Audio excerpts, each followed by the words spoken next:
pretended to be her boyfriend on Christmas Eve. What happened next will melt your heart. The snow had just begun to fall when she grabbed my hand and whispered, "Please, just for tonight, pretend to be my boyfriend." I didn't know her. I didn't know her story. But something in her trembling voice, something broken behind her eyes, made it impossible for me to say no. Before we go any further, if you believe in kindness, second chances, and the magic of unexpected moments, take a second to like, comment, share, and subscribe. You never know, one story could change someone's life. It all started on Christmas Eve, the kind of cold that cuts through your jacket and settles deep into your bones.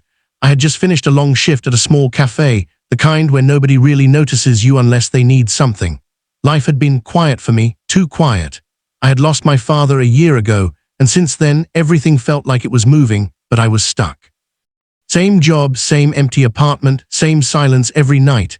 I was walking home, hands buried in my pockets, when I saw her. She stood outside a brightly lit house, wrapped in a red coat that looked too thin for the weather. Her hair was slightly messy, her eyes scanning the street like she was waiting for someone or maybe trying to escape someone. I almost walked past her. I almost chose not to get involved. But then she looked at me, not just looked, she reached for me. Her fingers wrapped around my wrist with urgency, her voice barely above a whisper, shaking like she was holding back tears. She asked me to pretend, just for a few hours, just long enough to survive whatever waited behind that door. I should have said no. Any reasonable person would have. But loneliness recognizes loneliness. And in that moment, I saw my own reflection in her fear, so I nodded. Her grip softened, but she didn't let go. It was as if letting go meant everything would fall apart. She pulled me toward the house, her steps hesitant, like each one carried a weight I couldn't yet understand. Inside, everything was warm, too warm, the kind of warmth that feels forced. Christmas lights blinked in every corner, a tree stood tall and decorated, and laughter echoed through the room, but it didn't feel real. It felt rehearsed. Her family greeted us with surprise, not joy, not warmth, just surprise, and then judgment. I felt it immediately. The way their eyes scanned me, measuring, questioning, silently asking who I was and why I was there. She squeezed my hand tighter, and I understood my role without needing instructions. I stood beside her, close enough to feel her heartbeat racing through her palm. The night unfolded slowly. Conversations happened around us, but none truly included us. Her parents asked questions, too many questions. Where we met, how long we'd been together, what I did for a living.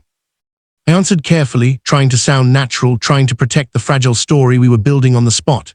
But beneath it all, I noticed something deeper. She barely spoke. She smiled when she had to, nodded when expected, but her eyes were somewhere else. Somewhere far away from that room, from those people, from whatever memories this place held.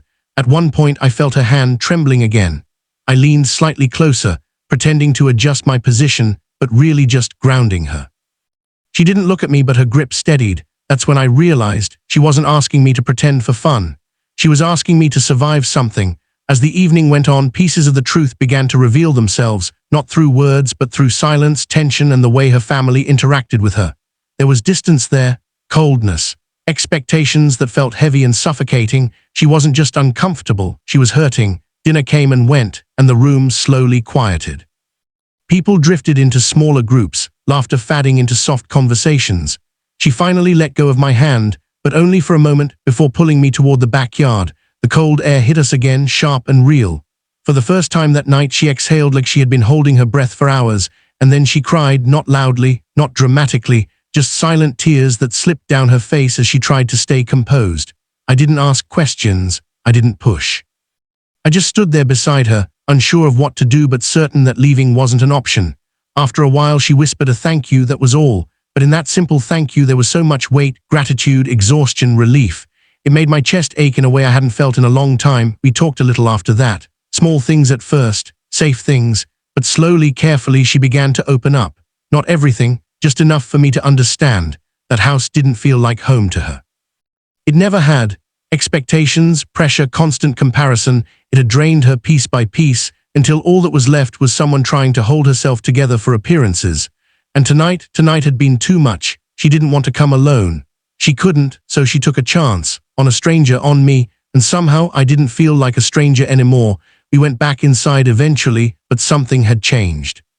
The tension was still there, the unspoken judgment still lingered, but now she wasn't facing it alone, and neither was I, because for the first time in a long time I felt needed.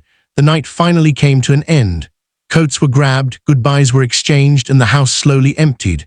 We stepped outside together, the snow now covering the ground like a soft blanket, muting the world around us. She looked at me, really looked at me this time. And for a moment, everything felt still.